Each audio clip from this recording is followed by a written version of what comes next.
Продължаваме с погледа от другите държави. Оценява ли обществото и потребителите усилията на бизнеса да бъде интегриран, да бъде по-прозрачен и да изглежда и действително да бъде по-ангажиран? И можем ли да кажем, че почтения бизнес със сигурност е и по-успешен?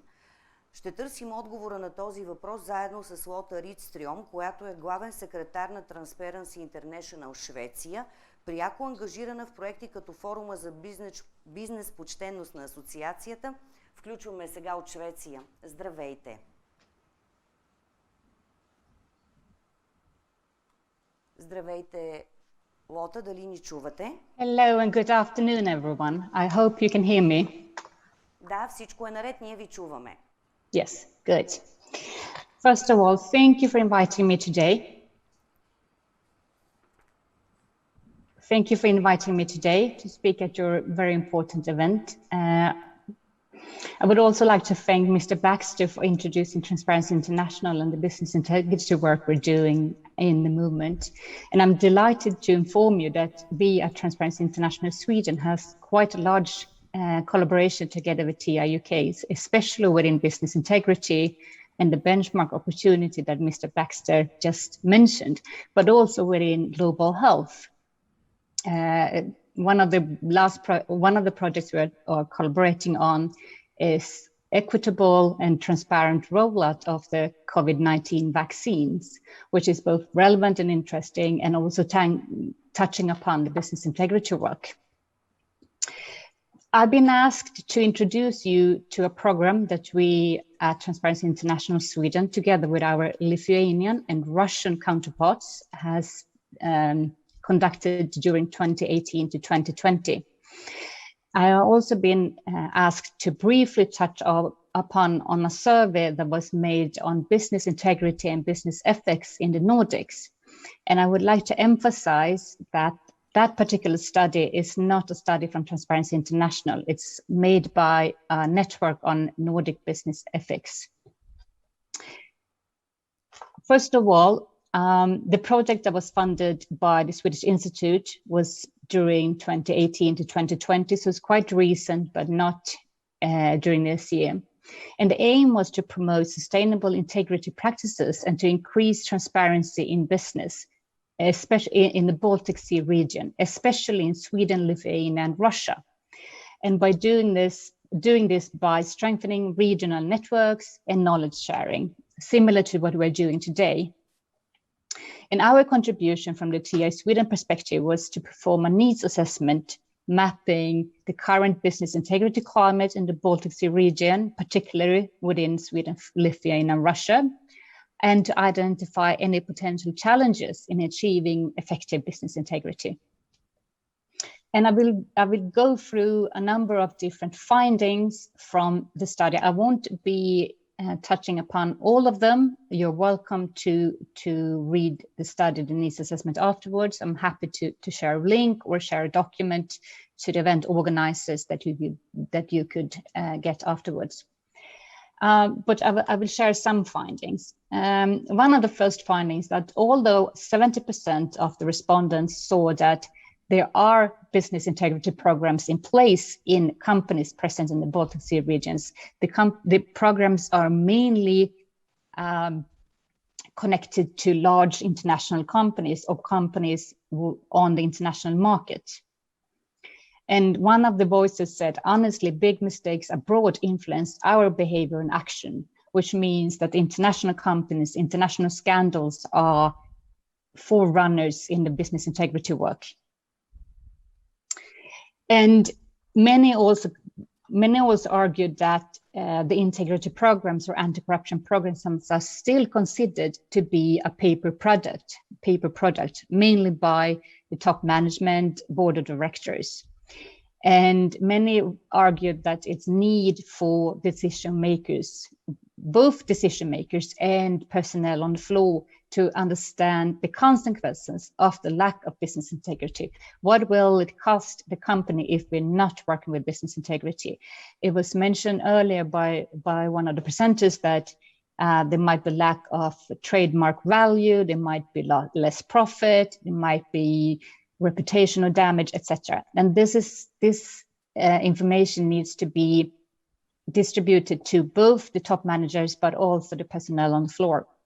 And one of the voices said, there are two kinds of companies, those that are aware of their problems and those who not yet are aware of them. Companies that don't have a problem, and in this case, anti-corruption or business integrity, don't exist. Everyone has it in one way or another, or in different sectors. It's just, you have to find out, to assess what are your problems, what are your risks. And in connection to the integrity programs as well, it's important, and this was emphasized by previous speakers as well, that it's important for the leadership to have visible commitment to show that this is an important question, this is something that we need to work on in our organization, but also to add adequate and relevant resources, both in terms of personnel, staffing, or finances. And also the importance of what is an ethical organizational culture, back to turning paper into practice. Although there might be policies in place, we need to work with our own culture and behavior. And some also raised the issue of but what if the management themselves are not behaving ethically correct? Why should we do it in that sense? What is the incentives for the lower level staff to not join in the management behavior? So in that sense, it's an issue and question for the whole organization. We touch upon international companies and the influence from international scandals and international companies, and many touch upon the issue of small and medium-sized enterprises, SMEs, that they are unfortunately lagging behind, especially in business integrity. And many saw that they're both lacking interest, but also incentives for working with business integrity, and that their risk appetite is higher than a large company. So many, and in many countries, especially in Sweden, but I guess it's quite similar in both UK and Bulgaria and other countries as well, that the business sector is comprised of many small and medium-sized companies, which makes it more important to also bring them into the discussion of business integrity. Unfortunately, many SMEs don't understand their own context and not taking into account their own local context or applicable legislation in their work. They just simply copy business integrity programs for large companies, which makes the integrity programs not applicable for the SMEs. Another finding that was also touched upon by previous speakers is that even though the policies might be in place, it's not considered to be the most important tool for effective business integrity. Many of the resource persons we spoke to highlighted the importance of recurring training, information, and communication as a way to achieve business integrity. And one quote I chose to bring with me that I think is quite, that says quite a lot about how people see this, is that it's not about rules and theories, it's about behavioral science, which means that we might have the policies in place, but it's the behavior, the cultural behavior that is more important. We need psychologists with an audit degree. So you need both perspectives in order to work with business integrity. And one finding that I personally think is quite interesting and important to bring in is that many argue that companies need to better utilize young employees and bring in them in the decision making, although it's quite hard to get young people into positions of decision making. And many said we need to combine the young generation with integrity and the older generation with experience. Because many saw that young people, young employees have a higher integrity and an increased awareness of responsible action, and also requested accountability more than previous generations. I believe this is different from country to country, but this was a general statement from the countries participating in the study, which I think is quite interesting. Another thing, if we look into the public sector and the public sector involvement in business integrity, is that many saw that relevant legislation is indeed in place, and mainly due to different EU directives. The whistleblowing directive was mentioned earlier, but there's also one other coming on due diligence and human rights, and other legislations on bribery, etc. So the legislation might be in place, but many are lacking enforcement and capacities in public sector and relevant institutions in the public sector of how to enforce the legislation. So the suggestion was to better utilize the capacities in the public sector to better enforce the legislation. And one of the voices said the legislation is driven by scandals. We, which means the Baltic Sea region, are lagging behind the rest of the world. And here we can compare to the UK legislation or the French legislation or the US legislation that has jurisdiction far wider than many of the national legislations. One comparison in the case of Sweden, for example, is that we have some large telecom companies that has been convicted of bribery in countries, not by the Swedish jurisdiction, but by the American Department of Justice, and got fined from the American Department of Justice, not from the Swedish legislative framework. Finally, and this is something also for my both TI UK and TI Bulgaria colleagues, that many was requesting and encouraged and welcomed the civil society to participate in business integrity, especially in developing guidelines, pursue strengthen relative legislation, or something that we're doing today to facilitate knowledge exchange among relevant actors. And based on these findings, we made a few recommendations that we saw need of future work. And there we go. First, the first recommendation from our point of view was to enhance business integrity capacity. And there we go back to this, what I mentioned previously, and to what previous speakers also touched upon, is that to go from paper to practice through training, information, and communication. There is a need of having policies in place to go back to see what has been decided, and that everyone knows what has been decided in our company or organization. But the most important tool is training, information, and communication, and especially recurring training, not just only being part of introductory training when a new employee starts his position. A second recommendation was to build incentives for ethical business culture. Not only the top manager or the executives or the leadership needs to fully understand the consequences of corruption and the consequences of not working with business integrity in terms of direct costs or, as we said, productivity or loss of qualified personnel, loss of trademark value, loss of profit, etc. And finally, the third recommendation we made was to strengthen effective enforcement, to better utilize the resources available in the public institutions, not just only for legislative enforcement, but also to act as an advisory, act as an information center for private sector or companies when they have questions on legislative issues or enforcement issues, or if there's any other issues that might be of interest.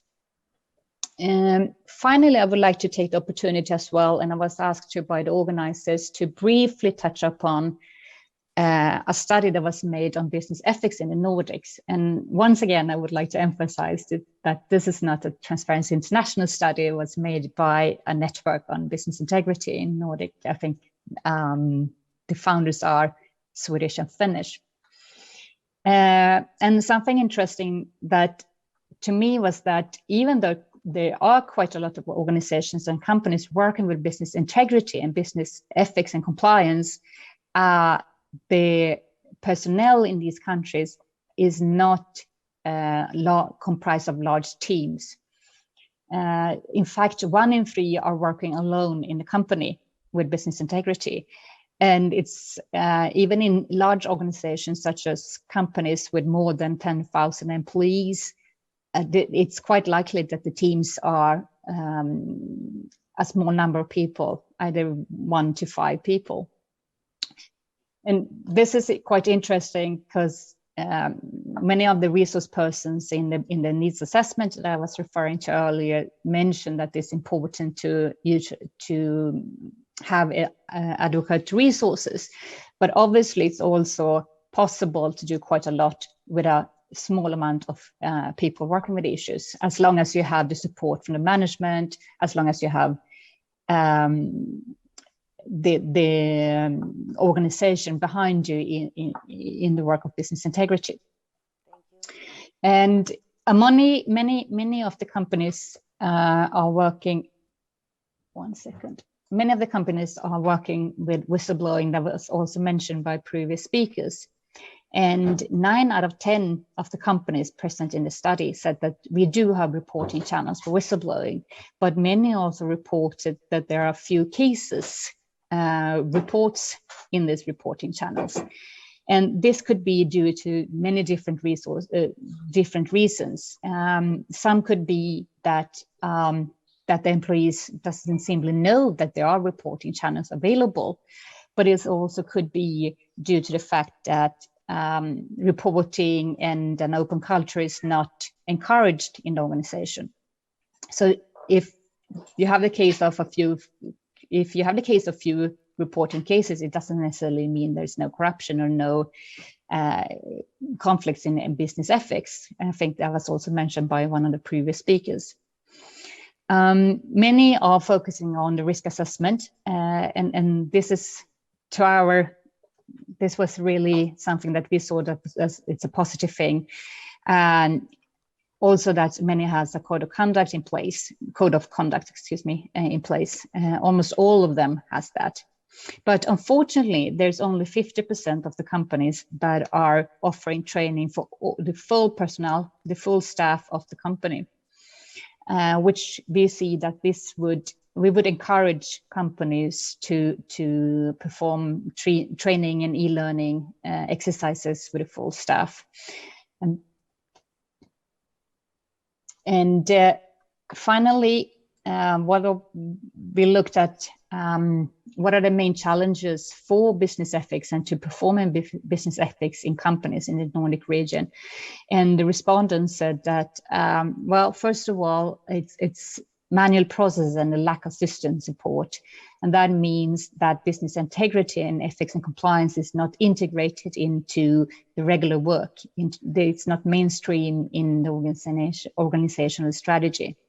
A second point was that they lacked actual impact of culture and business practices.